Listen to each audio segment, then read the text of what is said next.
Welcome to Friday's video in our second master series. I do believe this is the 74th video in our second master series, the 23rd video in our basic processors, and the 10th video in our reverb convolution. In the last video, we talked a little bit about usage and opinion, and I know that was probably not, huge direction. So I made another video to try to help you understand why. First of all, is that my opinion of why this is your next biggest gun is because without it, your entire production is going to sound flat and dry. With it, it can be lush, full, thick, with presence, ambience, atmosphere, and just it has the power to do that to your production. In the same breath that I am of the school to go very light with it. It does not take much. My mentality is I love reverb, but I learned it doesn't take much. I like to keep things clean, but I want to get that presence and that lushness and that fullness and that atmosphere so it doesn't sound dry and flat. But I don't really want to push the envelope to where my mix sounds like it has reverb all over it, because I don't like the effect so much. I used to until I realized I like clarity better. Now, when I start applying it and I want things to sound like it's got reverb and it's got quite heavy reverb on it, I go to my impulse responses and I start choosing cut down versions of them. Like we've talked about with my impulse responses, that I'm going to go find if I want large body or Taj Mahal or something like that, I'm going to go to cut down sizes of them. That way that, like if I got a drum thing, let's say I got this drum and it's going,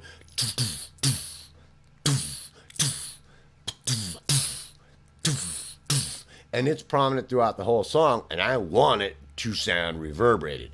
I'm going to choose a very short response most of the time if it's not just something out front in the mix, like the vocals or something like that.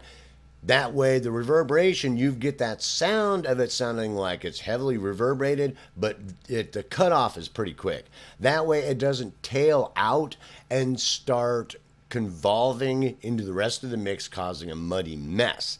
Does that make sense? Because it's only going to last 30 milliseconds, 50 milliseconds, 40 milliseconds, 20 milliseconds, something like that, rather than it last, 3 seconds, because, it's going to hit that drum hit, and then that next drum hit's going to hit, and as it starts to muddy that up, you get that reverberated sound, but it starts to cause mud. And also trying to do that across the mix, that let's say I want the production to sound heavily reverberated, the same concept. That way I minimize the overlaps that are happening so that I minimize the mud, but being able to attain that sound that sounds like heavy reverberation. That is a hard thing to really teach, but those are two sides you're really going to fall into most of the time. Somewhere in the middle of that is debatable. Sometimes you might want to go a little heavier than having it really hyper clean in a dirtier production that's more like a blues production, or it might be a rock production that you want a little dirty, or a grunge production, or a reggae song or something that you want it to be a little dirtier, a little grungier, a little grittier, or some country song that sounds, country Bob, it's like, and you want it to be a little grittier, dirtier, not so clean, that's just sucking all the life out of the song. That's okay, but I, for the most part, I like keeping things clean, and I really do. So the things we talked about in the last video is I'm really on the side of going light. And, I do things to my initial tracks, then I do it to my subgroup bus, and then I do it to the main buses going out, my bodybuilding and reverberation, because at each one of those stages, I go light at the previous stages, and I add a little bit at those stages, because it helps glue things together without taking the identity away from the mix so that they start getting muddy and blurry and, starts blending too much. It helps to blend them a little bit. It helps to glue them together a little bit. so that it helps to glue them together in that space. Does that make sense?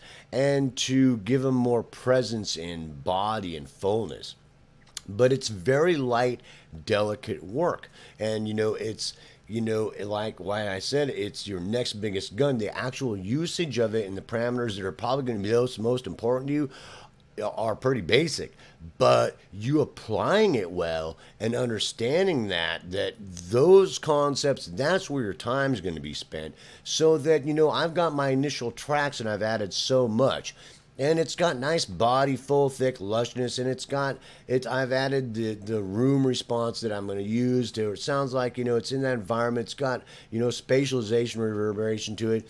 And then in that subgroup, I've tried to do that the same. And then I go back off it a little bit, because when I run that to that subgroup bus, I'm going to add a little bit more. And then on the main bus for the reverberation body, I'm going to add a little bit more. Because what happens if you look at those pictures I showed you about, like reverberation coming back from everywhere, and an impulse response, you've got initial sound, heavier reflections at first, and then really quiet later reverberations. Well, the later reverberations are basically cut out by using smaller impulses. Does that make sense? And so those other impulses, that adding a little bit more to them, you're using the same impulses across the production so that you don't conflicting impulses, but they do conflict with each other a little bit, because you're doing it at different stages. So you've got at least 3 stages there that you're using on, that helps to try to blend them together. They start kind of bouncing off each other a little bit. It's really hard to, the idea of it is that they work against each other a little bit, which causes a little bit of blending effect and gluing together. And they work with each other a little bit, that adds to enhancing the spatialization effect at each stage, so that at each stage the group is more the focus of putting the group in that space together, rather than them conflicting with each other, from the individualities. So this is a very delicate procedure. And I know that sounds funny, but it really is more in the time of you really working out what responses you use, and the amount that you apply at each one of those stages is really going to be fundamental in you mastering the convolution reverb.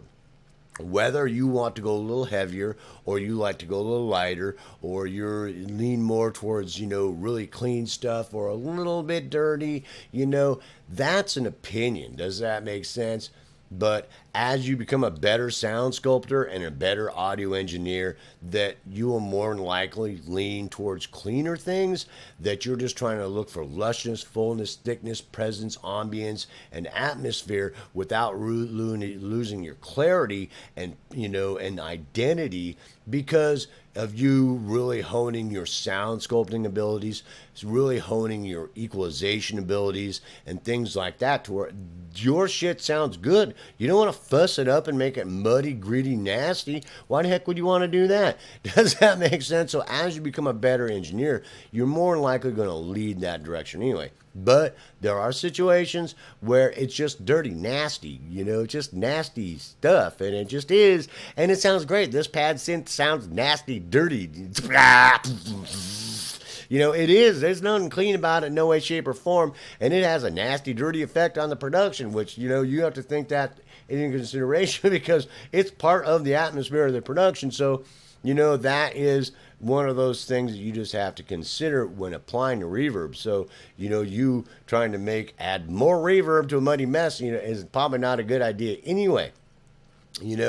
And so that concept is my opinion about this, because my main thing is I focus mostly on my impulses, the things we've talked about so far, my automation, and my wet and dry. I'm telling you that is normally, and worried about my stages and going back and how much I'm using, and situations, different instruments throughout the mix, gluing things together, blending things, trying to preserve their identity, and what type of clarity do I want for this production? What type of clarity do I want for the out front vocalist, or something that's really working in conjunction with it? Depending also on how many instruments you have in the production is going to really dictate how much you can use at each stage, and which impulses you use and things like that. Because the more things happen in your production, the less liberal you're going to be able to be with your reverberations so that you don't cause mud and messiness. That is a given. So all these things are basically my opinion and the things that I think about when I'm applying it. All when we start talking about parameters, we'll talk about some of the other things going on here, and you will very much see most of them the same way you see your impulse response.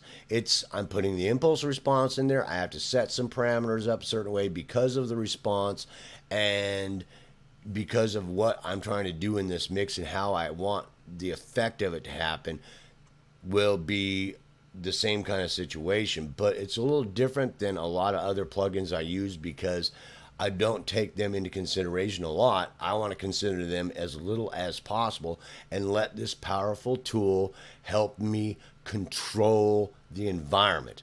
Help me control it, help me use it as a sound sculpting tool, and then help me control my environment to put my mix where I want it and to control every aspect of the atmospheric and ambience aspect of the production and where its place is, where it's at. So, in controlling that environment. That's my biggest concern. Why I say I want as clean a capture as possible and to clean them up as well as possible, filter them as well as possible so that I can control the environment. Not only can I control the sound of the track with my sound sculpting equalization, but I can also have total control over the environment. Does that make sense? So it's in my control if I make a mess of it or I do a wonderful job of it. Peace, hope, love. I hope you enjoyed the second video on my opinion and opinions and usage, and I will see you in the next video.